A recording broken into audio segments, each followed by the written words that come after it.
Hey guys, welcome back to the channel. If you don't know who I am, my name is Joseph Tran, and I am a commercial editorial portrait photographer located in the Washington, D.C. area.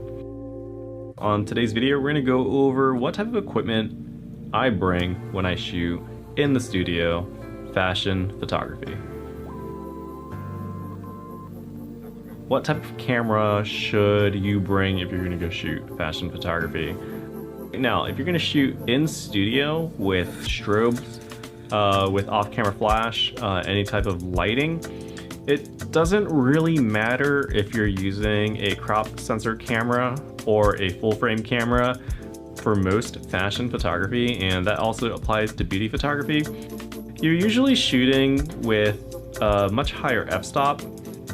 For instance, like if you're shooting natural light and you're shooting outside, I think this happens a lot when people first get a camera and they get a fast prime. Like let's say you get your first 50mm lens is f1.8. One of the best experiences as a new photographer is to shoot that lens at 1.8, just because f1.8 is so much faster than what kit lenses usually are.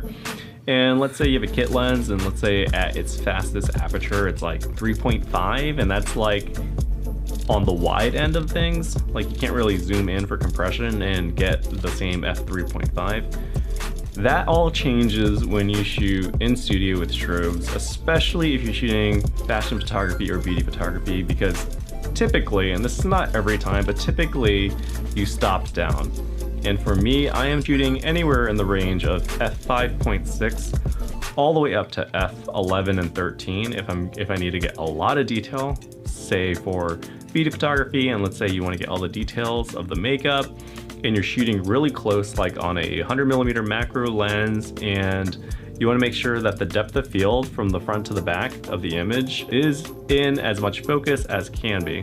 The higher the f-stop value, let's say you're shooting at like f16 or higher, the more light that you're going to need. So for instance, the light is coming from your strobes. You're going to have to ramp up or increase the power. For lighting fashion photography in the studio, I like to use one light. I think using one light can give you a lot of different variety as long as you know where to position the light and how to modify the light. A lot of the photos that I shoot are with just one strobe, and I like to use a parabolic umbrella. It's a 72-inch silver umbrella. I use a diffusion cloth on top of that to soften the light even further.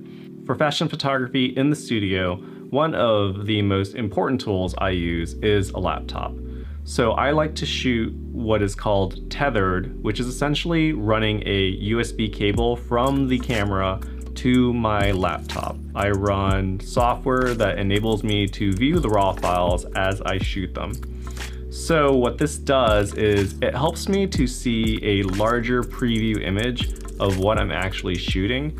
So I can make corrections with lighting, I can show to the model or to the makeup artist and get some feedback. It really just helps the team understand the look and the feel and the mood that we're setting, and also to make corrections so that we can make the images better.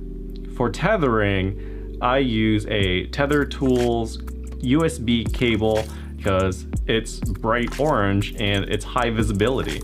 A lot of times in studio, there can be cables running all on the floor, and it just makes it safer for people to see that there is a cable that's connected to the camera, to the laptop.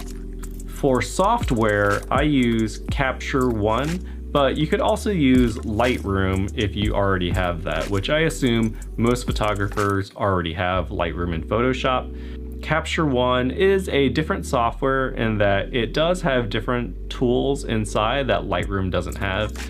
For me personally, I find that Capture One tethers much faster than Lightroom. So what that means is as I take the images, they appear faster on my computer than if I were to shoot them in Lightroom. I also prefer the way that Capture One handles the raw color process. Not only do the raw files look better through Capture One, but I find that the color grading tools within Capture One are superior to Lightroom. That doesn't mean that you can't use Lightroom to color grade or Photoshop to color grade. It is really just a personal preference for me, and that is completely up to you. I do recommend you go to Capture One's website and try the free trial and see if it works for you. I hope this video has been helpful for anyone getting into fashion photography in the studio. If you have any questions, please feel free to leave them below. Also, please follow me on Instagram at Joseph D. Tran. And if you found this information useful, please give it a thumbs up and subscribe below. All right, guys, until next time, peace.